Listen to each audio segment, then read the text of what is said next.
In Hong Kong, around 5,000 workers marched to call on employers to stop taking money from pension funds to cover other expenses. The soaring cost of living in Hong Kong has left many of its neediest residents struggling to get by. But while low-paid workers asked the government to raise the minimum wage, many small businesses say they simply can't afford the additional costs. Patrick Falk reports. It's a problem many small food and beverage businesses in Hong Kong face: high operating costs and tight profit margins. When Alan Tam opened this cafe 6 years ago, he could still make a living, but now it's a struggle. The last few years have been very difficult. Wages are going up and up. And there's a chance wages could go up even higher. Low-pay workers in Hong Kong are demanding the government hike the minimum wage by more than 20% to around $5.35 per hour. Alan says he already pays his service staff more than that, but if the minimum wage increases, he'll have to up the pay here too. It just means any profits we make goes to staff, and then we don't make anything. And if you don't make anything, then there's no point. As tough as things may be for business owners like Alan, many low-income workers face even more serious hardship. 62-year-old Yu Mei-wan works 6 nights a week as a security guard. She barely gets to spend any time with her husband, who works as a bus driver. My husband is 67. He should have retired. Why does he still have to work?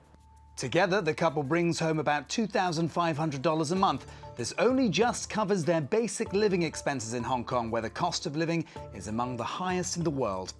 Unable to put much money aside, Mei-wan worries she may never be able to stop working.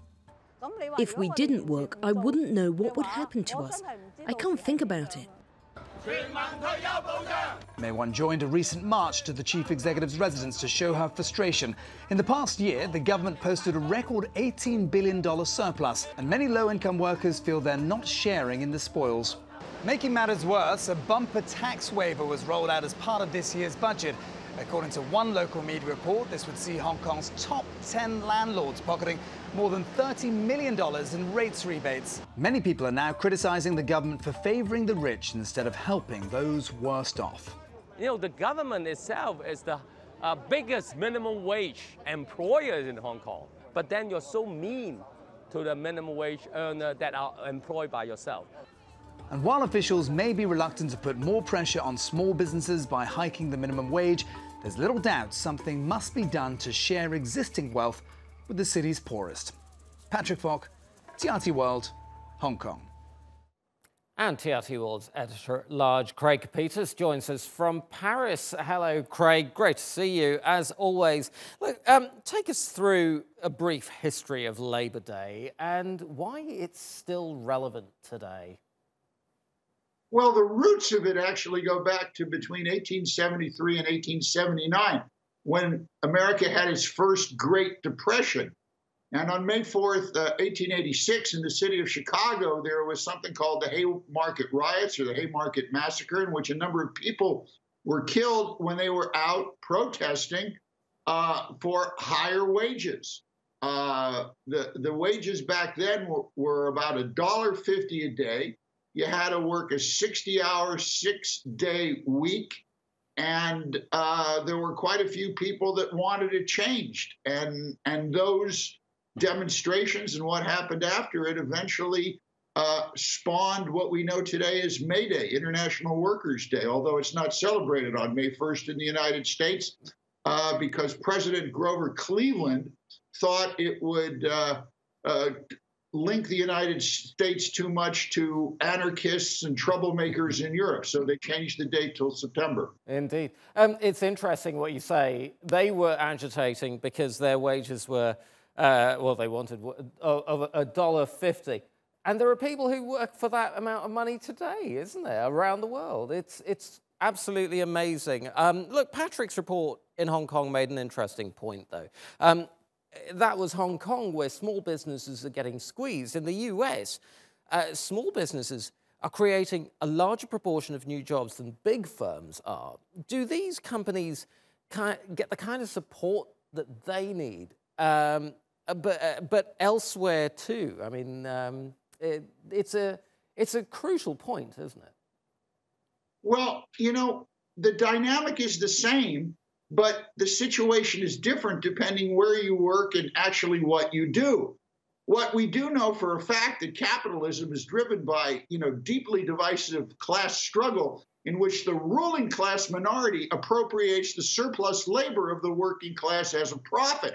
Oh my God, I'm quoting Karl Marx. But that's whole, and it's going to be his 200th anniversary of his birth on May 5th, by the way. So perhaps I should add that not every problem someone has with their girlfriend, with Uber, or with Facebook is necessarily due to the capitalist mode of production. But the 1% are saying, are getting more and more and more, and workers are taking home less and less. Again, it's not about jobs. It's always about wages. Yes, and actually, you hit on a really crucial point there, Craig. I mean, you talked about Uber and other people who work in this so-called sharing economy that we've been hearing so much of. But that model is also kind of breaking down, isn't it? And that is actually part of the reason why this conundrum of rapid economic growth but stagnant wages has been around for a while, isn't it? Well, it depends on what you need, Azar. Everyone's needs are different. I'll quote the old Rolling Stones song, you can't always get what you want, but if you try sometime, you get what you need. And that's what the digital, millennial, whatever you want to call it, economy in the United States has tried to create. Get what you need. And they tried to export that globally, and it doesn't really export that well to a lot of developing countries. How much money you make, it's always a question, well, should there be a minimum wage? How much should you get? Well, it really depends on the ratio between the minimum you're getting and the maximum the employer, or in the case of the corporation, is getting. The Patrick's character in Hong Kong said, we're not going to make any money whatsoever if we have to meet requirements, so why stay in business? It's not for his pocket, but it's for reinvestment, hiring more people. You can't do that if you're not for profit. Crucial point. Craig Copetas in Paris, thank you so much.